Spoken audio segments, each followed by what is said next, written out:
प्रेम के बोल। एक गांव में एक मज़दूर रहा करता था जिसका नाम हरिराम था।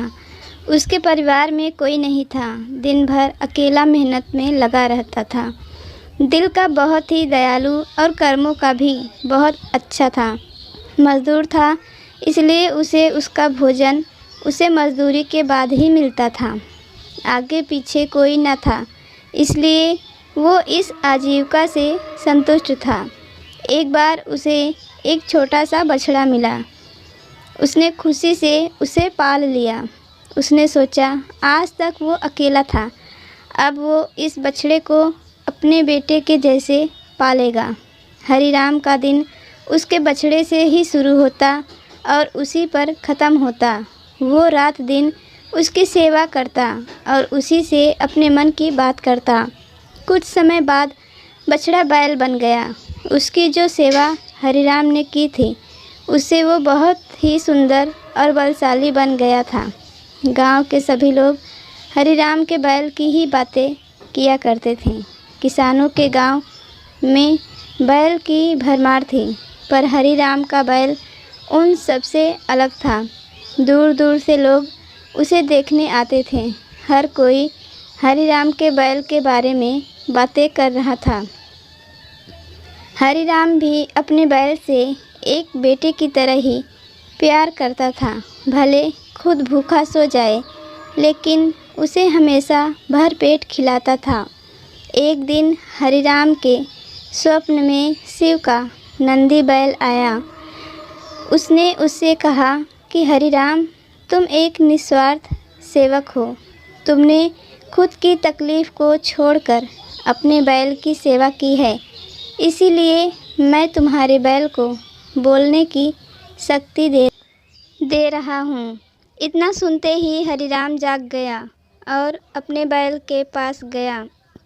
उसने बैल को सहलाया और मुस्कुराया कि भला एक बैल बोल कैसे सकता है। तभी अचानक आवाज़ आई, बाबा, आपने मेरा ध्यान एक पुत्र की तरह रखा है। मैं आपका आभारी हूँ और आपके लिए कुछ करना चाहता हूँ। यह सुनकर हरिराम घबरा गया। उसने खुद को संभाला और तुरंत ही बैल को गले लगाया।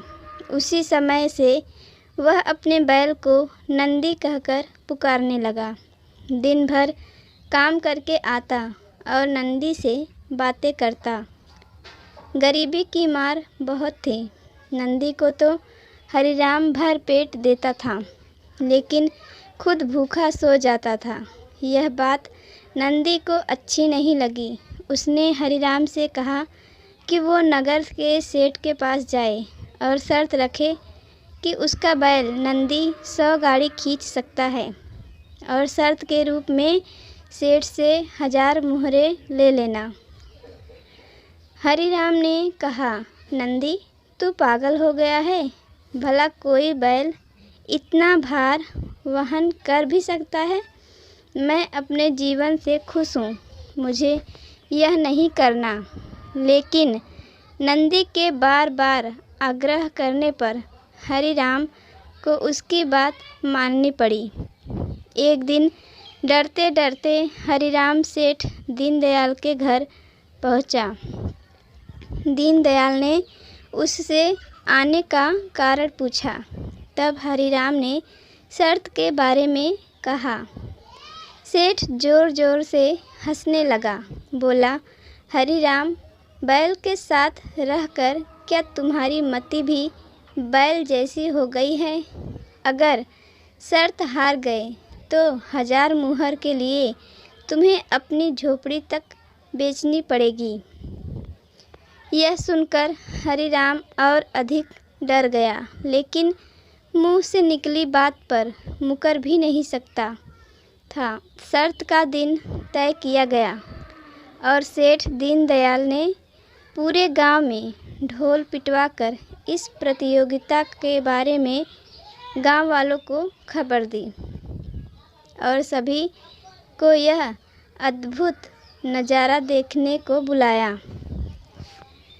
सभी खबर सुनने के बाद हरि राम का मजाक उड़ाने लगे और कहने लगे कि यह शर्त तो हरि राम ही हारेगा। यह सब सुनकर हरि राम को और अधिक डर लगने लगा और उससे स्वयं नंदी से घृणा होने लगी। वो उसे कोसने लगा, बार बार उसे दोष देता और कहता कि कहाँ मैंने इस बैल को पाल लिया, मेरी अच्छी भली कट रही थी, इसके कारण सर की छत से भी जाऊंगा और लोगों की थू थू होगी वो अलग। अब हरि राम को नंदी बिल्कुल भी रास नहीं आ रहा था। वह दिन आ गया जिस दिन प्रतियोगिता होनी थी। 100 माल से भरी गाड़ियों के आगे नंदी को जोता गया और गाड़ी पर खुद हरि राम बैठा।